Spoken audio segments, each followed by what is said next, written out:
Hey,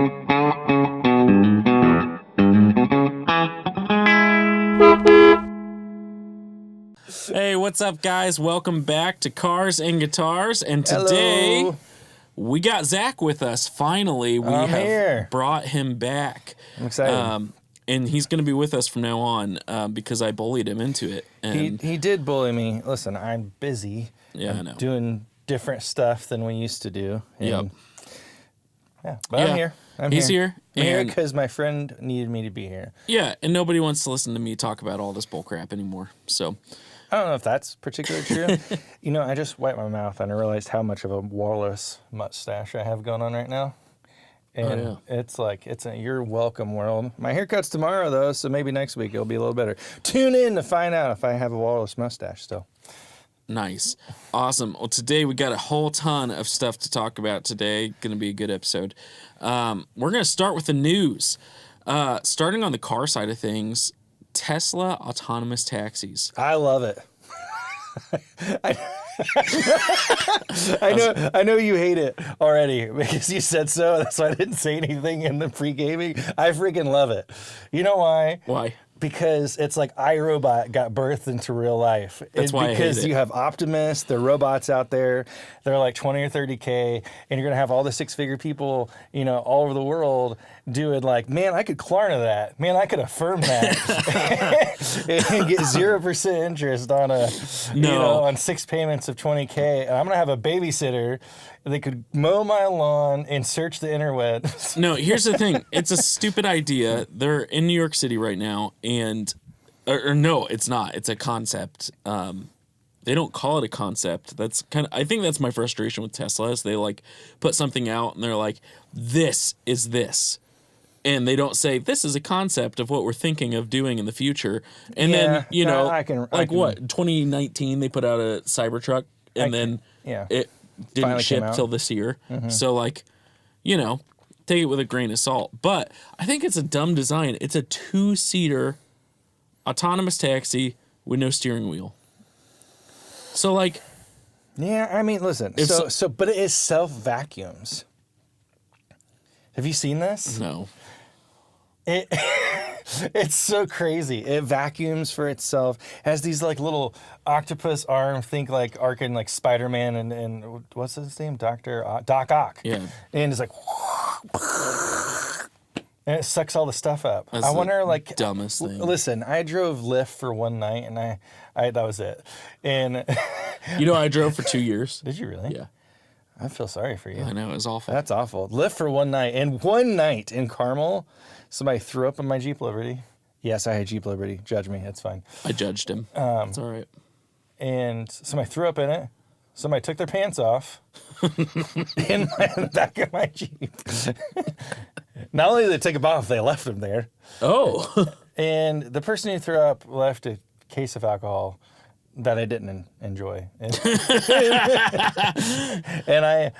that was in an hour and a half. Oh my gosh. I went home. Yeah, I drove, I guess it wasn't Lyft. I drove Uber for all of like 2015, 16, 17. Oh, I just didn't know that. Yeah.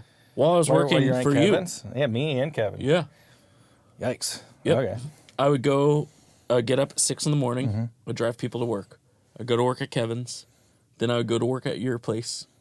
And then I would leave your place, and I would go drive until 2 or 3 in the morning. What? Yep. And your Focus? In the Focus, So yeah. I think we need 2012 to, Ford Focus. Say no more. I think we need to do a full episode based on your Focus Oh my and gosh. on auto sales and like Oh, for sure. you purchasing a vehicle thinking you bought something and it wasn't the thing you bought. Yeah. It is Actually, it's an atrocious story. that whole middle section of what we're going to talk about, screw it. We'll talk about that. We'll come back to that. Are we going to do the story right now? Oh, we'll get there. Okay. We'll come back to it. Okay. Stay tuned. Other news, Zuckerberg, Mark Zuckerberg has commissioned legend. West Coast Customs. He is a Brazilian jiu-jitsuing legend. Which, for those of you who don't know West Coast Customs, you might know Pimp My Ride, which is that same shop. What? Did I say it wrong? No, that's what they do. Pimp my ride. Your ride just been pimped. Oh my And then they gosh. pop the shoulder. I hate all of I this. always wanted to do that. Wow. So he took a Porsche Cayenne and had them turn it into a minivan for his wife. And it's glorious in every way. It's every man's dream who has children. But why? So I guess my thought is, why didn't he take like a Cayenne Turbo or like, some high trim that's spec'd? So you mentioned that the other day, and here's what I'm thinking. Yeah. And comment below if I don't know, if you have thoughts on this. This is my thought. I think Zuck went to a dealership, and he probably was looking for that trim. Yeah. And then it wasn't there, and it would have been too long. You don't think the third richest person on earth can figure out a way to get a Turbo S? Well, I saw a story the other day that when you were working with Porsche, you have to buy an X amount of Porsches even to get on the list for certain things. Like you can't just go buy a GTR 3S or whatever it's called. GT3 RS. Yeah, you can't just go get one. You have to spend so much money with Porsche to get on a list to then get one. Right, and that's like the Ferrari model, right? If like you can't go buy the whatever their new hypercar is. In fact, I think we're going to talk about this a little later. The Hamilton Collection interview that just happened with Iced Coffee Hour, they were talking about why he doesn't own Ferraris, and to get the SP3 Daytona is like the new one, I think. Sorry if I got it wrong. It might be SP2. I can't remember. I just know Daytona's in it. Yeah, but to get that, they want you to own a LaFerrari. And he's like, okay, so in order for me to buy this, I need to own every new Ferrari that they made this year and a LaFerrari. Which is insane. And it's like, well, what? And so they were talking about the average net worth of somebody who would own all these cars. An SP3. Yeah. And it's got to be 100 million plus because... Well, and not to mention that, like, even though it's a Ferrari, like, you lose money the day you drive it away. Well, and like, you can make the argument for, like, the SP3 that it's going to go up because it's, they're going to make a couple hundred of them and it's their hypercar that year. But, like, the fact is you got to own a 296 and you got to own an F8 and you got to own all these things. And, like, well, if you own all those they just straight down. Plummet. So it's like... Well, and it's that's the plight of every car person. Yeah. I've had that plight. I've lost money this year in cars. Yeah, you have.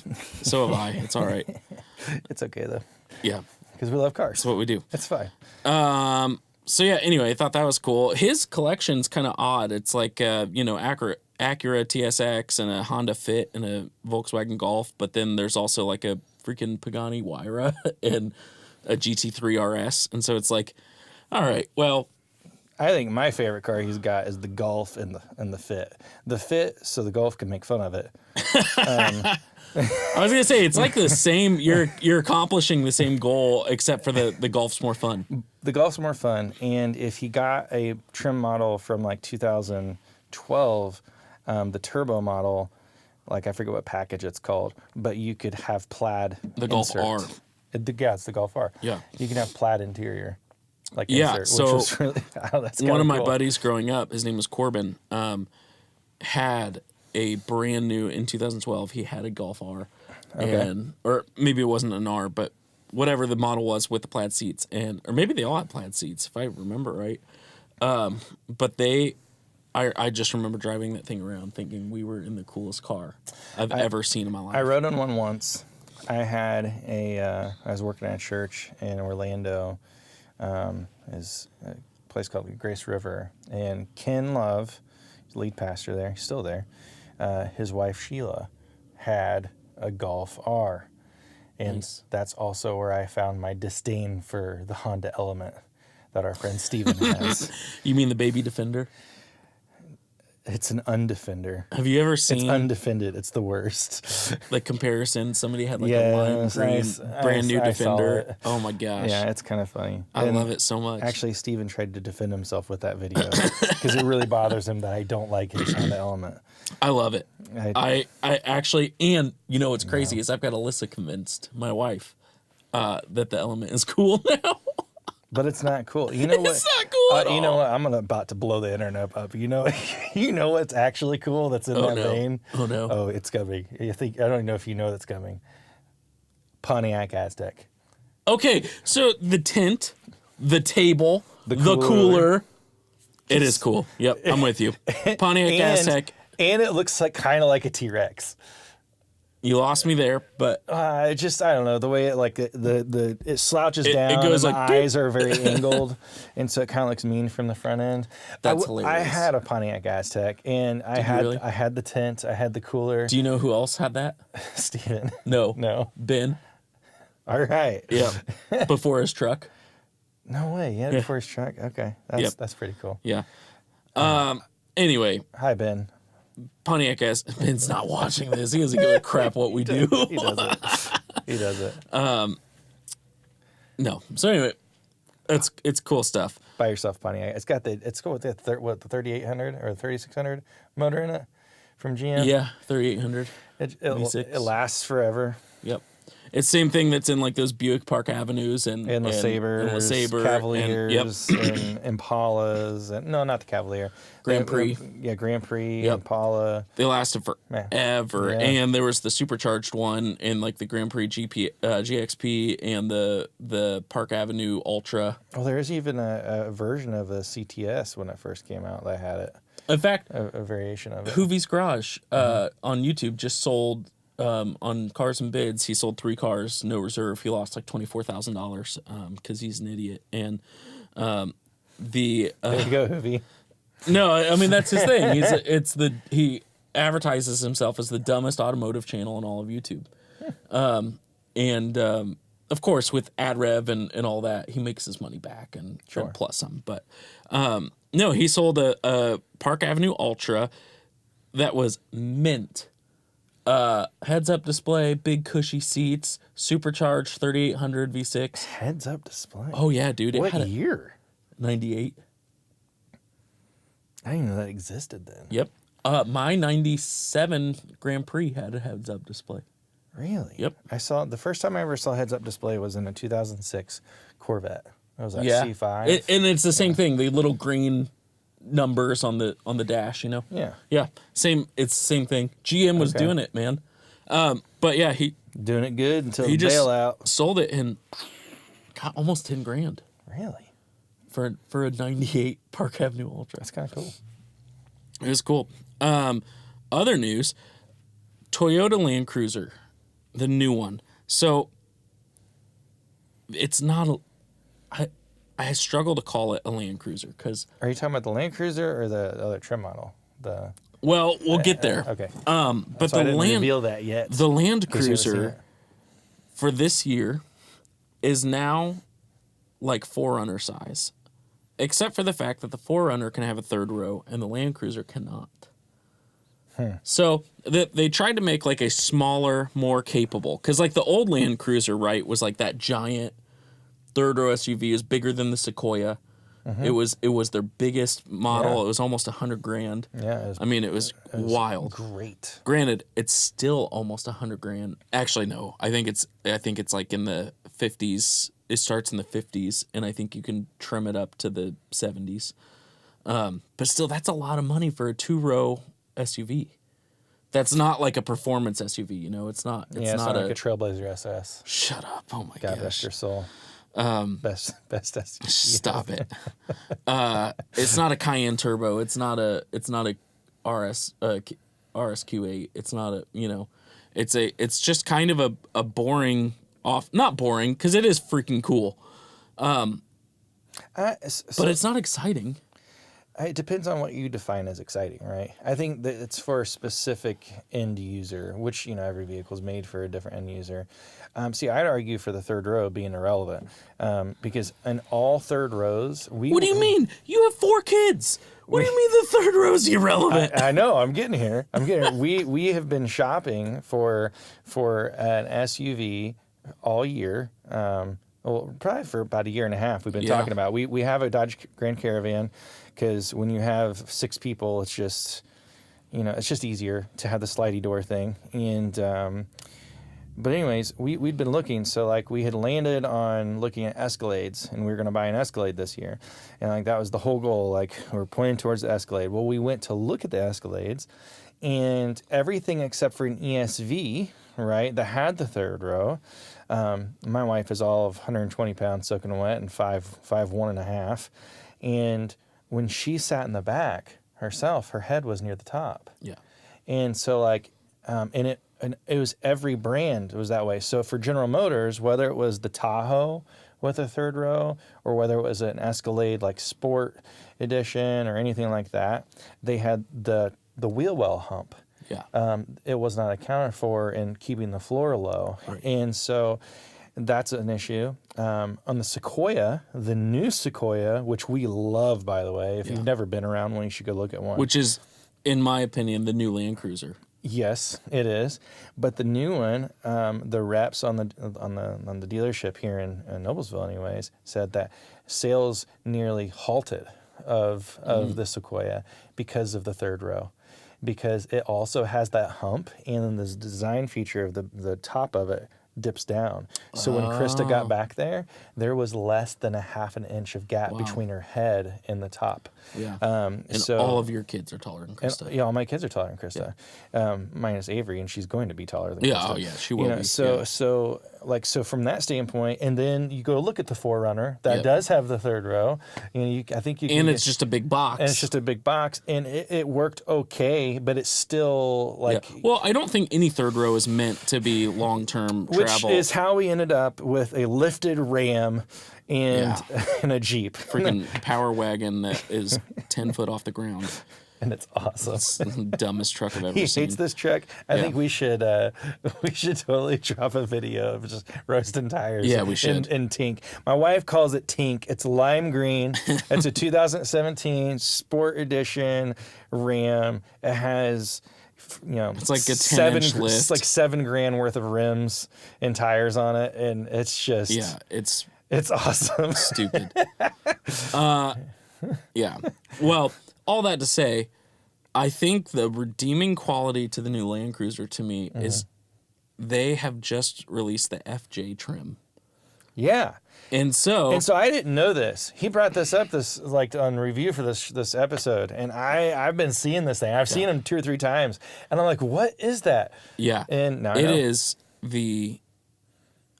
for me, who grew up in the late 90s, early 2000s, like the FJ Cruiser was 07? so cool. 07 FJ. If you had any dealings in Nashville at all, you go down Broadway in Nashville, and you go, what is that, a southwest on Broadway off of 65. Yeah. And there was that Toyota dealership. Is it east? What is that, towards sir? Bridgestone?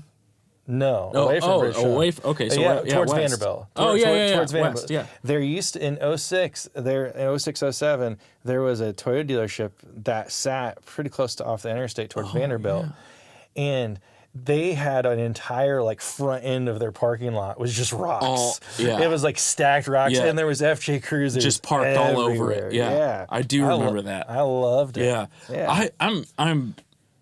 I'm currently in the mode of shopping for a new car. I drive a little Cadillac ATS Coupe, and which is awesome. It's cool. Yeah, it's fast. It's nimble. It handles really well. Totally opposite of us as humans. But it's my issue with it is I can't really do what I need to do, right? I can't put sound gear in it. I can't put other people in it usually. And so I've been thinking about this. I've been thinking about an FJ Cruiser. Well, so listen, you should drive our friend Krista. She's a barber here in town. She has one. Have you seen it? No. Yeah, she had a BM. Well, actually, she used to own the big green truck we have. Right, I knew that. That's how we know her. And then she traded it and got a BMW, not an M3, and just something beneath that. Like a 3 Series? It was a 3 Series of some sort, yeah. And it was sweet. Her Beamer was dope, and she got T-boned. And she just got it. She didn't have gap on it. And it paid out, but it left her going, what am I going to do? Yeah. So instead of buying something brand new again, she went the used route and she bought an FJ. It's yellow, it's lifted, it's dope. Cool. Yeah, it's in town all the time. You should try it out. All right, I'll go check it out. Yeah. Yeah. So anyway, I'm excited about the new Land Cruiser FJ. I want to see one in person. I think as with most cars, like I'll like it a lot better once I see it in person. I've never been like physically in one, like ever. Me either. And I obviously haven't been in the new ones because I've just seen them in the street. But from the street view, I mean, they look pretty slick. Yeah, they do look slick. They really do look slick. Yep. On that note, you getting a different vehicle, I was thinking about it. He always borrows our van because my daughter just drives it because we're restoring her Mustang, and she needs to drive it for right now. But I think what would kind of be cool would be having just go ahead and do tradesies on the Caddy. With the van? We'll just trade it. Addison asks me that every day. We'll just trade the van Yesterday for the Cadillac. she asked me, she was like, hey, I'm going down to Evansville, which is like a 4.5 hour drive for us. And she's like, can I take your Cadillac instead? And I was like, no. And she was like, why not? And I was like, wait. He'll probably have the van anyways. It probably will work out that I'll have the van. You'll probably have the van anyways. Typically on weekends, I take the van. Yeah. Well, anyway, moving on. Let's talk guitars, dude. Guitars. Here's some news that's happened this week. John Mayer has released with Ernie Ball, in conjunction with Ernie Ball, the Silver Slinky guitar strings. They're a 10.5 to 47. Have you ever used half gauge? I've used half gauge actually when Ernie Ball, because if you're watching this, the FMG is an Ernie Ball dealer, and we love Ernie Ball. We've been with them forever. But they released the half gauge 8.5s. Yeah. And I was like, hey, I think they're called Turbo Slinky or something. I don't know. Yeah. I tried those out because I was out of 9s. And gosh, it was wild. There is noticeably different. So I'm really curious as to what these feel like.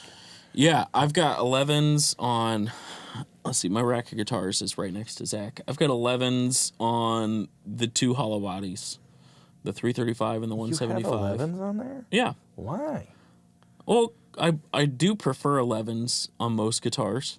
What? Yeah. You string everything up with 9s. No, so I go back and forth. During the winter, I use 11s, and during the summer, so in the winter, I'll play like 20 gigs, right? Mm-hmm. And during the summer, I'll play close to 100. And so during the winter, I'll play 11s just to get my fingers, like the muscle, kind of built back up. And then during the summer, when I'm wearing myself out 4 hours a night, every night. Oh my gosh, do you switch back? I'll switch back to 9s.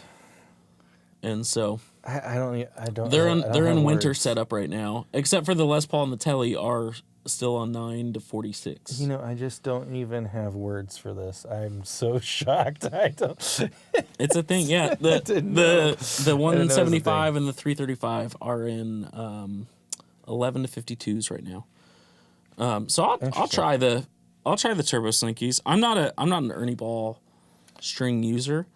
I've been using SIT strings for better part of 10 we've years established that I might like them if it wasn't the nickel.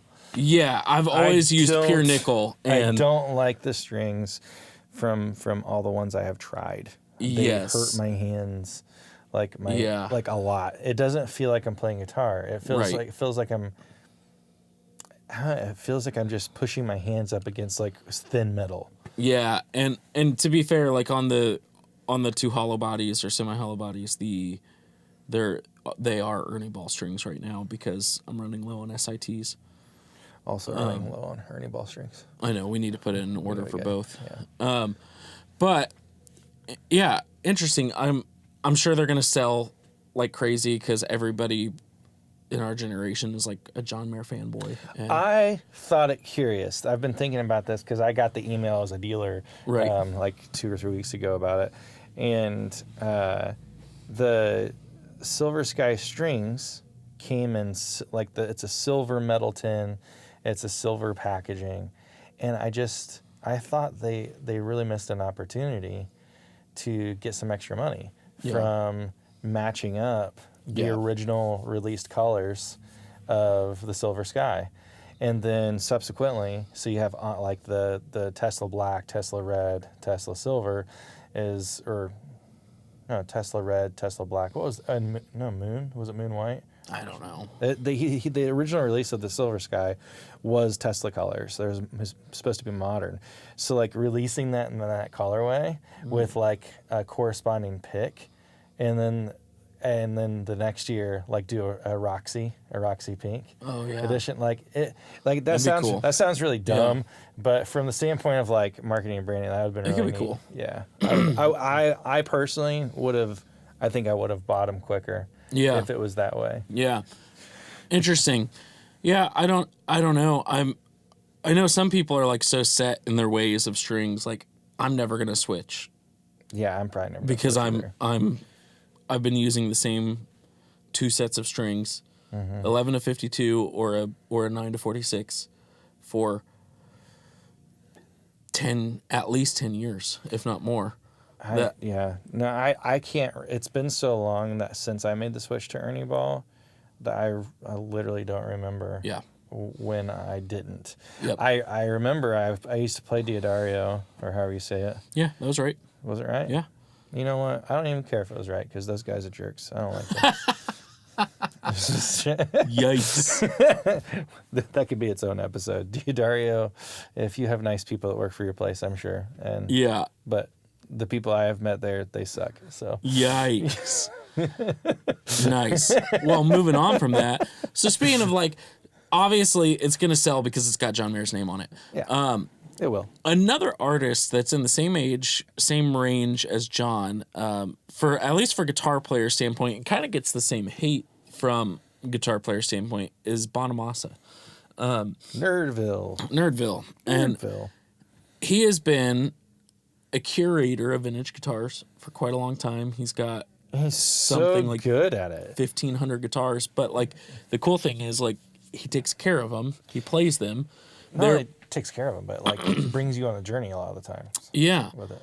Although I will say his interview that went live like a week ago or 3 days ago or something, that was American Musical Supply interviewed him at a show talking about his gear. I feel like I've watched every Bonamassa interview that's on the internet. I've watched a lot of them. And this one felt so different. He must have been in a bad mood or something, but he was pretty freaking arrogant about like spicy. Yeah, he was real spicy about the stuff that was there. Yeah, I haven't personally seen this interview. I heard about it this morning in brief before we shot, and I'm curious. I'm gonna go watch it now. But I like sitting here, like thinking, because I've been thinking about that as we've been going through our list of things we're talking about today.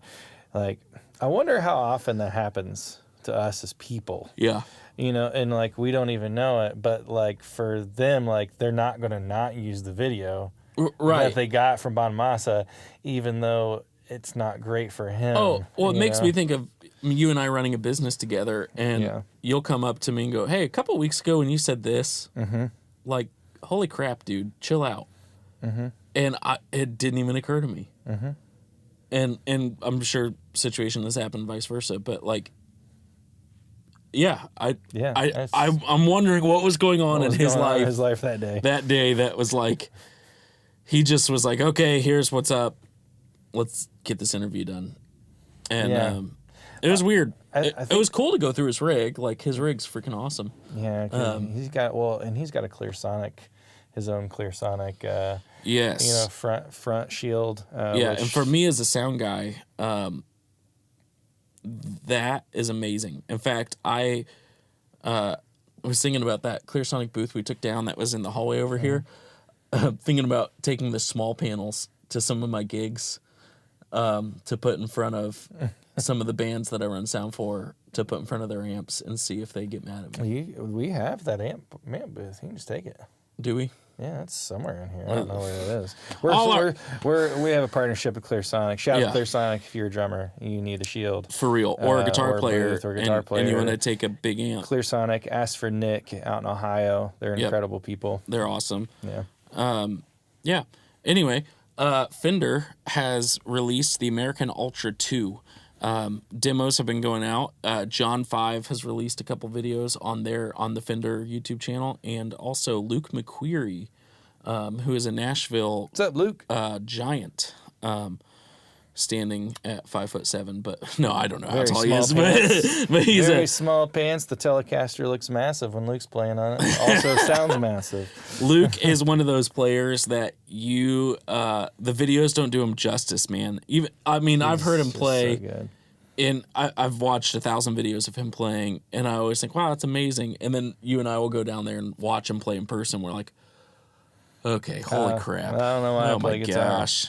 I mean, I've personally never wanted to aspire to that type of playing anyways, but like I said, that type of playing, when I mean that, I mean good. Right. I'm fine. And he is. He's just freaking good. He's really good. It's incredible. It really is pretty wild. But yeah, so I'm excited to see all of that. I'm not a modern guitar guy.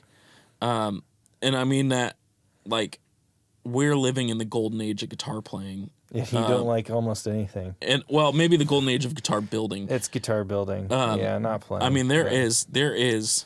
And you know what? That just hit me on a tangent. You said like guitar building, not playing. We are in the golden age of guitar playing. We're golden age of guitar playing, but it's in very specific moments. Because you know what I don't like you look at like a Polyphia, right? Like or is it Polyphia? Polyphia, right? Yeah. And that style, Yeah. and you see these like little 30-second clips on on Instagram, and it's like, dude, you had to have practiced that for like 25, 30, 40 hours to nail it like that. And you had all those times to do it versus like, what can you do right here? Yeah, I don't know. In front, you But know? But at the same time, it's like, you can do it. But also, like, I've heard Tim Henson play in just, like, outside of the band. Mm-hmm. He's just a great player all around. Yeah, but that's Tim Henson. I'm talking about like the people you've never heard of. Oh, like people covering that in their bedrooms and stuff. It's like, okay, cool. Yeah. Like you can do that. For sure. I would much rather honestly, this is going to be really controversial. I'd much rather hear them just play a small line with a scale underneath. That was theirs. Yep. That isn't nearly as impressive, but made me feel something. But that's just me as a person. So it's golden age of playing and guitar building. Yeah. And for me, like, I don't know, some of the modern guitars, I feel like as we're progressing through guitar building, fretboards are getting flatter. They are. Finishes are getting harder. And it's making me like things less. My number one guitar is sitting right next to you. It's an old Tele. It's got a 7 1/4 inch radius. It is like the thinnest finish. Is it 7 1/4? It is. It's awesome. Really? It's so hold on. I'm getting it out because why not? Now, the neck is thin, and I don't love that. It is. It's the 7.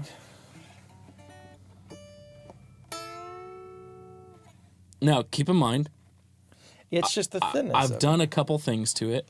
So just a little. Can you everybody see that? You guys want to see this guitar? Let's do this. Why not? Because this is Cars and Guitars. This is numero uno. Yep. It's the first guitar I ever built. Yep. Built it in our friend Kevin's basement. Oops. When I was 14. Lots of noise there. The funny thing is, so when I worked at Sweetwater, I used to be a luthier at Sweetwater. I refretted it with stainless steel frets. Is that what those are? That is what those are. Okay. And I plecked it. So it is 7 1/4, but it's plecked. So like it does play beautifully. It has a good playing guitar. Good playing guitar. But like my 335 that's a couple guitars down from it has a 10-inch radius or a 12-inch radius, and it feels very flat. And I was looking at like American Ultra stuff, like their compound radius, like it might start at 9.5 and it ends at a 16 or something. I don't know if that's actually the radius on that guitar, but like that's what I've been seeing a lot in modern guitars. And so I've gone up and played a couple. I don't like it. I can't do it. The flat freaks me out. And like your main guitar was 7 1/4. You had a Silver Sky. Yeah, and so I feel so weird. So I don't, and maybe anybody else can resonate with this. I don't know if you can resonate with this. I love Gibson guitars. Gibson is Yeah. by and large my favorite brand. I love Gibson guitars, Yep. and every neck on a Gibson is the perfect neck to me. And it's 12. Almost Yeah, exclusively all the time. Yep. And so my number one guitar for this past year or so was a 335. And then I had the opportunity to trade that for a Silver Sky Midnight Rose. And I had decided that if I didn't absolutely love the Silver Sky, I wouldn't trade, which obviously you should. That's how it should be. But for whatever reason in my head, I wanted to get Silver Sky. So I was just like, I want to draw the line and saying, if I don't absolutely love it and I can't leave without it, I'm not getting it, you know? And that happened. I sat down with the Silver Sky, a 7 1/4, and if I closed my eyes, I don't know that I could have told the difference between my 335 and it. It was really strange because the neck was so beefy on the Silver Sky. It is it's a bigger just, neck. gosh, it's just so meat. I love that guitar. Yep. It's just the best guitar. Yeah, that's awesome. Nice. Yeah. Cool. I don't know. New Fender stuff though, like from my perspective though. Yeah. Noiseless pickups. See, I don't like flat that. radius. Anytime, cutaways. As soon as you say noiseless pickups, I go loss of tone. Yeah. And everybody says it doesn't. And even PRS released the new NF3 or whatever, and they were bouncing it back and forth between like a Silver Sky and it. And the tone is so different between a true single coil and then a noise, and then the NF3, their deep dish or whatever. One single noiseless pickup that I've played that I've gone, that pickup's good. What is it? Fishman Fluence. You're right. It is a good pickup. But it's not. It's, you know how like a pickup is copper wound around magnets. Those are printed circuit boards that are stacked. Interesting. It's weird, but Greg Koch's been playing them for a couple years. He actually was the first one to show it to me at a Gear Fest a couple years ago. That's a cool story. It was wild. I remember plugging it in and going, what's this little button right here? And he's like, oh, it's the boost circuit. And I was like, boost circuit? He's like, well, not really. He's like, you're in white guard mode. He's like, and you press that button, it flips it to a black guard voiced pickup, and it's a little hotter. And I was like, huh? And then I had brought, I have a small guitar company called Harrison Guitar Co., and I had brought one of my tellies up there that had my hand wound pickups in it, and I tested it out, which are very like black guard voiced pickups, and man, it really did sound like that. I was like, all right, that's kind of cool. See, I didn't know you could do all that with the Fluence pickups. Yeah, it's weird. That's pretty cool. And they charge on USB. I don't know, like, so better or worse. I don't know if that's like the thing to be of debate. Like to me, like a single coil should have the 60 cycle hum. And because of that hum, it has all the life that pickup has to offer. I feel like, just like a humbucker has all of the life it has to offer because it went ahead and canceled it out with the whole other section. Yeah. But then I think there is a reasonability to believe that noiseless does have a space in the universe. Oh, for sure. In its own. Sure. Not like in without comparison, because like as I said, what I said earlier, I'm going to backtrack that a little bit. I've had lace sensor pickups in an old Clapton Strat. Yeah. I remember that. And I actually used lace sensors before I had the Clapton Strat, and I really liked them. Well, you got to think of like Brent Mason's telly, right? Brent Mason has a Duncan stack, and a Duncan mini humbucker. Yeah, and true. So it's like, it is 3 noiseless pickups, and he does sound like a telly. He does, but I don't know. It's weird. It's weird. Well, moving on. Let's get to our market report here. I want to touch on a couple things, throwing it back to cars real quick. Mercedes EQS. For those of you who have been following along in the EV market, it's not doing well. No. You can buy a used Tesla for dirt cheap.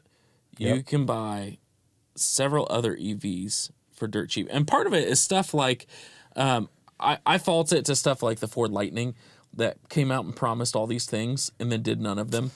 The Lightning. Lightning was a bit of a flop, but like the disappointment. The Silverado EV that's coming out is based off the Hummer platform, but it's like half the weight, and so it's getting way more range. It's way more capable. So that's actually exciting. I'm actually kind of Silverado looks kind of cool. Yeah, it looks like an old Avalanche. It does, which is kind of why I like it. It is kind of because I love the old I do too. Avalanche. Yeah, that's what's up. Yep. Again, growing up 90s, early 2000s. That's right. That's like. What's cool is all the cars that we seem to like, no one likes. So it's true. It's true. So yeah, but also no one likes, so nobody took care of them. So it's hard to find a clean one. Very hard to find. You and I are very 04 rich. We are very 04 rich. We like to look like we were 2004 rich for sure. That's right. I would buy the entire Ford fleet minus a Taurus. In 04. Yeah, I'm with you. But the Mercedes EQS is their new EV, and it has been a total flop. Eeks. What's that guy? Oh my gosh, I hate you. What's that guy on Instagram? Who he's got like a Carvana style thing where you call him and tell him what car you got, and they'll make an offer. I don't know. Oh, I've sent you a bunch of his videos before. It's because you send my Instagram links and I don't check there. I know. You can text them to me. Anyway, this guy and some guy called this week with an EQS, and he goes, "Man, you're gonna hate me." And he's like, "You're really gonna hate me on this." And he's like, "And I'm not trying to lowball you. I'm not trying to be a jerk." He was like, "But I'm gonna offer you like 50 grand." And the guy probably owed 95 grand on this car still. I mean, can you imagine buying a car as your daily driver and losing 50 grand the day you buy it? That is not part of the Ramsey plan. No, it's not. No, and as Ed Bullion says, I'm allergic to depreciation, so that's I want to stay away from that. And that's what Ed Bullion had that video a couple months back with the Audi e-tron GTs, and so like they're it's their electric car, and they made not a whole bunch of the ultra fast ones, but whatever they did. The lease deal that they had worked out after incentives and all of that, they had worked it out to be like, essentially it was like $300 a month in a lease for this $130,000 car. Okay. And so Ed made a video about it telling people that, and then all of a sudden, within a day or two of the video, they've all the ones in America have sold. Or have been leased. That makes sense. And he actually did an interview on the Iced Coffee Hour podcast earlier this week, and he was talking about that deal, and he was like, "Oh yeah," he goes, "And what I can imagine is because EVs have depreciated so much, is that when I go to turn in that lease, they're just gonna release it to me as a used car for a low price again." And essentially, I'm going to be driving this $100,000 car for $100 a month, And he's like, that's interesting. He's like, when that happened, I went and bought 2 of them. Bought one for my wife, and I got one for my camera guy. He's like, why not? Well, so that's hilarious. I've been following the EV market kind of close because, one, I'm a huge skeptic of EVs. I'm not a fan, and two, at some point they're going to get to a price where I'm going to go, all right, I'll try it. Oh, I'm at such a toss-up on the EV market in general. Yeah. If there was a Model 3 Performance for 15 grand, would you try it? I don't like the Model 3, so no. Well, what about like a, whatever you do like a Model S, P90, I love the whatever, S. The S is P90D or sleek. whatever it's called? Yeah, P90. Yeah. I've thought about buying a Model S. You can get one for 20 grand. I just You can get a 2013 for. I really like the Cybertruck. Oh my gosh! I was on the wait list for the Cybertruck, and I still haven't gotten the email about it. Probably went to your spam. But I don't know. As soon as I get the email for the Cybertruck, I'm gonna take my test drive. I went over to. There's a Guitar Center near us that has a Tesla dealership next door, and I went over and was looking at all the refrigerators parked in the parking lot, and they're beautiful refrigerators. Brand new ones with no miles sitting there resting. Well, it's not rust. It's not rust because it's stainless steel. It is rust. It's not rust. It's rust. It's not Oxidation. Rust. It's not rust though. It's stainless steel. You can't rust. I just spilled coffee on our new couch. It's Look okay. at that. Moving on from EVs because literally nobody cares. That's why Top Gear ended. Or not Top Gear, Grand Tour. Grand Tour. Chevy ZR1. The new C8 ZR1. 1,064 horsepower in a production car. 1,064 reasons to buy it. Yeah. Makes it the fastest car under $1 million. Fastest car. The fastest production car under $1 million. You know what? I'd love to see Zuckerberg's wife race one with her minivan. So, I mean, we're talking Lamborghini Revuelto, Ferrari F8, McLaren 765 LT. So how do you remember all these supercar names? Autism. Got it. No, I don't know. I'm like, I can tell you all the trim packages for 79 Ranger. Yeah, you can also tell me every variation of this camera that we're using to shoot. I can. So, and it's nothing in particular. And our friend about. Jay-Z can listen to a train horn and tell you exactly what kind of engine it is. That's so weird. Yeah. Yeah. People have hobbies. Have weird hobbies. Yeah. You're right. And I like cars that I can never afford. I just buy Hot Wheels because. I mean, but think about that. Think about that. 1,064 horsepower. We're talking about a car that's going to be $150,000 new, faster than a $700,000 Revuelto. I think that's the thing that I love. Is that just brand?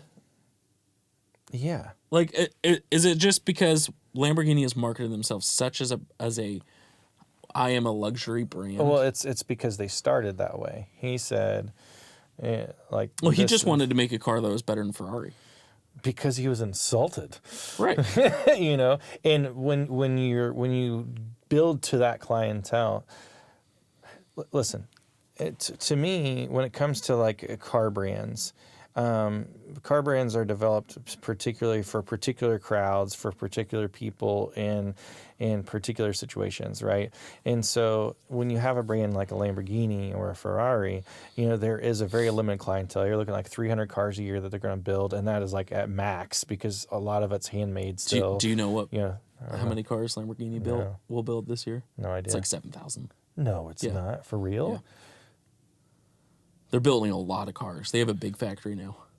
Well, that's going to devalue them because there's too many. Well, that's why that's the whole thing. That's Ed Bullion talking about 04 Rich. That's why he's got the Murcielago LP640s because there's like 20 coupes and like 30 roadsters in for North America. He's got 3 of them, and the next generation of the V12 from Lamborghini was the Aventador that they made like 10,000 of.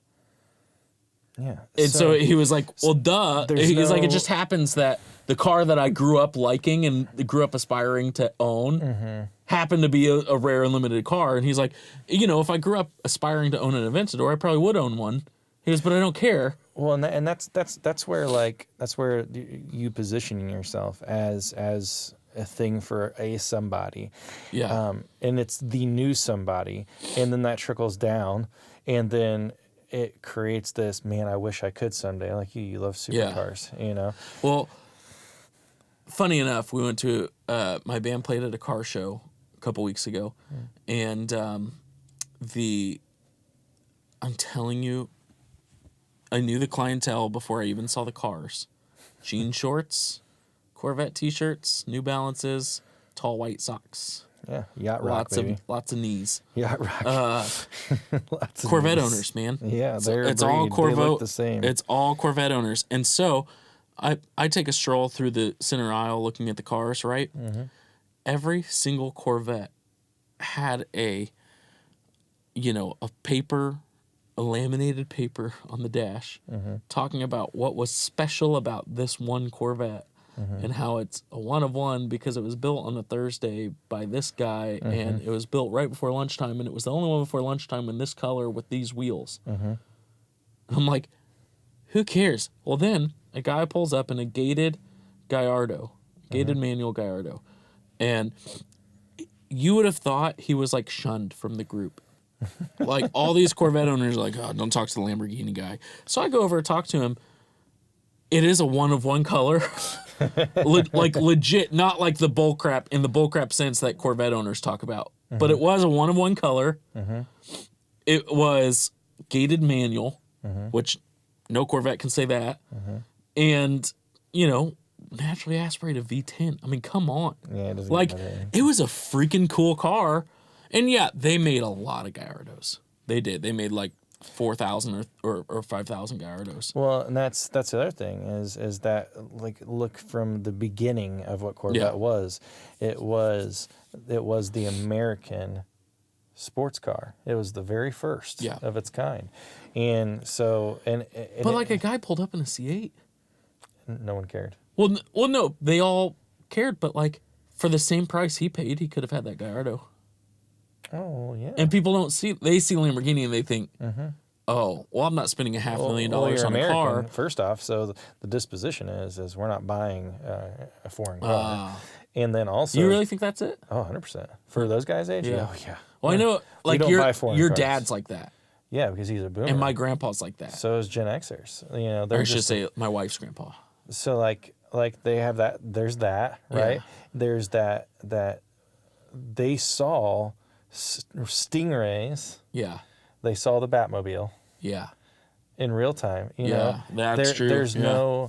it's just like why my generation all loves the Camaro because of Bumblebee. Yeah. It had nothing to do with Chevy. Yeah. It was a movie. Yeah. It's always like Bullet, 1967 Ford Mustang Fastback. Oh, man, come on. For people who love Steve McQueen, it was that car. Yeah. But that same car was rewritten for my heart and Gone in 60 Seconds with...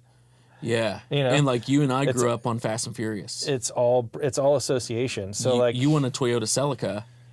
Yeah, because there was 3 shots of it in Fast 1. But I wanted a Ford GT. I just want all of them. I want all of them. Yeah. I mean, I really want a 2008 Dodge Charger SRT8 matte black with a push guard. I miss it every day, man. I love I love it so much. I miss my Charger. Well, there's that. Yeah. Let's move on. We're going to move on to some gear talk. Couple things. What was your first guitar? First guitar. Actual first guitar or really first guitar? Both. Actual and then like legit. Actual, my grandpa bought me a guitar for Christmas when I was like 4, and I don't actually know what happened to it. Yeah. Or if I ever actually played it more than the first time I opened it. Actual first guitar like I played was hold on, the year matters. Oh my gosh.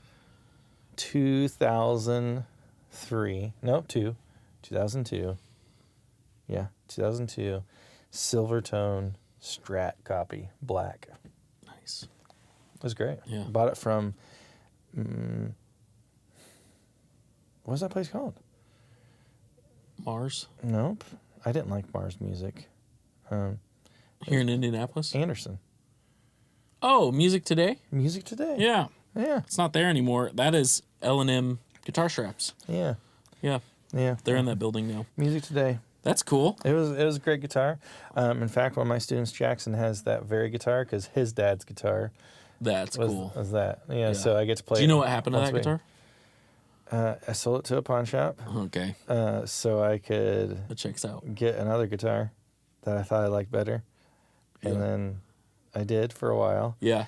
And that set me down an acoustic guitar path, and Uh-oh. that's where I stayed for a long time until I got my eyes opened up and said, "You, sir, are a bad guitar player." Because you strayed away from God's country, which is a Strat. Yeah, well, there's that. And a Telly. Yeah. Strat Amen. and Tellys, baby. Amen. Hallelujah. And then Witchcraft with 335. Yeah, I love 335s. Gosh, I just love guitars. Yep. My first guitar was a Voxton X215. It's this? That's your first guitar? That was my first guitar. Gosh. My brother got it in 2000. That's so cool. And he played it. I'm the youngest brother of a couple brothers, and It's also the gayest. wow. And I basically got hand-me-downs. That's a great hand-me-down. It was an amazing hand-me-down. Funny enough, I sold it to a guy who moved to England, and then a couple years later, actually 10 years later, I was just looking on Reverb, and I had never seen another one, and I saw it listed, and I thought, well, that looks familiar. So I clicked on it, and it had the BB gun holes in it from when I was 6 and shot it with a BB gun. And yeah, if you look at the top of it, it's got 3 BB things in it. The whole story is insane. And so I was an ultra nerd, so I had a spreadsheet with every serial number of every guitar I've ever owned. I've owned at this point a couple hundred guitars, and found the serial number. It was the same guitar. Texted it to my brother, and I said, "Dude, check this out." And before I could even mention it, it had sold on Reverb, and I was like, "Oh crap!" And my brother texted me. He said, "Just bought it," and so it came back, and it needed work. The back was separating. The fretboard was separating from the neck. It was in bad condition. But I refretted it, re-glued it up, and put some new tuners on it, and it's fantastic. It's an old Japanese lawsuit era 175. That's super cool. I didn't know all that. Yep. I have a guitar like that. It was a Takamine. And is it Takamine? Do you still have it? No. No. No, I sold it. I wish I didn't. Oh, no. Yeah. This is one of those guitars. I remember shopping for this guitar. I shopped for weeks for this guitar with my dad. And it was a red flame maple top, cutaway. Had the cool tube preamp. Oh, yeah, I remember those, yeah. It's great as a G series. Yeah. An EG 341, no, 344? Something along that characteristic, SC. Yeah. And I had actually, for whatever reason, I thought it was really cool, and I wrote my name in a Sharpie on it. Oh, that's cool. And it was like my signature or whatever. And That's cool. I actually saw it on eBay one day, like you did, and it was back when I was in college and I didn't have any money, and I couldn't afford to buy it, and I was too proud to ask for anybody to help me get it back, and so that was the last time I ever saw it. Yep. And I've only seen one other of my guitars just for sale out there. Well, I've seen a bunch that I've built, but like stuff you've owned though. Yeah, I had this Ibanez JS1000, the Joe Satriani model, and it was my guitar teacher's first professional guitar, and so for sentimental reasons, I was keeping it, and I sold it when we were just kind of down on our luck, and wish I didn't, but came back a couple years later. It was on Marketplace, and again, checked the serial number, same guitar, and I was like, "Oh yeah, I'm gonna buy it back," and I just couldn't make it happen. So I was kind of bummed about that, but gear comes and goes. It comes and goes. It really does. Those 4 guitars right there are like my off limits. Like, number one, they're not worth anything, and so they're all guitars I've built minus the Voxton. And so it's like the first guitar I built, the second guitar I built, and the third guitar I built. And I think that's kind of like I'm in a season of sell for all my gear, minus like 2 guitars, and one of them is that Leanne, the the acoustic the over there. acoustic over there. It's Yeah. like 25 years old, and I bet it's older than that. it took me 2 weeks to track down where it came from. It was a prototype to the Masterbuilt Epiphone series, Nice. and it was built in a Chinese factory that burnt down. Weird. So like It sounds ridiculous. you can't, like, if you took it in somewhere, they probably wouldn't give you more than $100 for it. Yeah. But if you took it to like Epiphone, they'd probably put it in their display at a museum. Yeah. It's a really good guitar. I mean, it sounded every bit of the J45 I had. Yeah. Yeah. I mean, it really did. Yeah. They were different, obviously, but it Yep. in the same vein and Yeah. different enough that the J45 is not here. Right. Yeah. Yeah. For real. I mean, It did. you know? It did sound better in the J45. Yeah, and that J45 is a great guitar. Yeah. Yeah. Well, all that to say, we've gone over on our time. We didn't even hit all the things we were going to talk about. And so we'll tune in next week for some of that. Yeah. So again, thank you for watching. Please like, subscribe, follow us, ring the bell, get notifications. We post every Wednesday. We release a new episode. Yeah. Thank you for watching. Thank you for Fortville Music Garage for hosting us and supporting us. And yeah, you got anything? Make sure you tip your waitress. All right, y'all. We'll Or see your you. barista. Bye.